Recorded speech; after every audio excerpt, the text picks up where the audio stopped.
কোথায় পালাবে মরণ থেকে, কোথায় ভাগবে মরণ থেকে।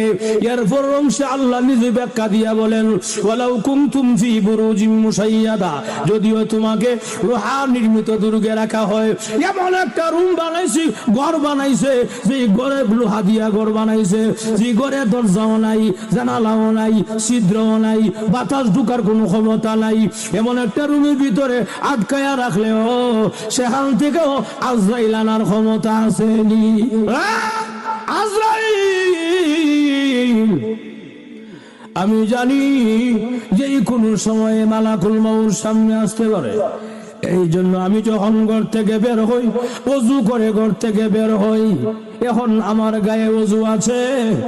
আজরাইল দেখছুনি আমার কান্দের মধ্যে এটা কি আছে? বলে গামছা, পুরান গামছা। এই গামছাটা হল আমার রাস্তার যায় নামাজ।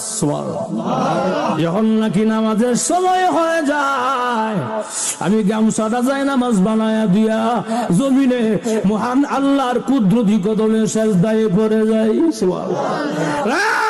আজরাইল অসুবিধা নাই রে, আমি জানি যে কোন সময় মরণ হবে আমার, তবে আমার মনে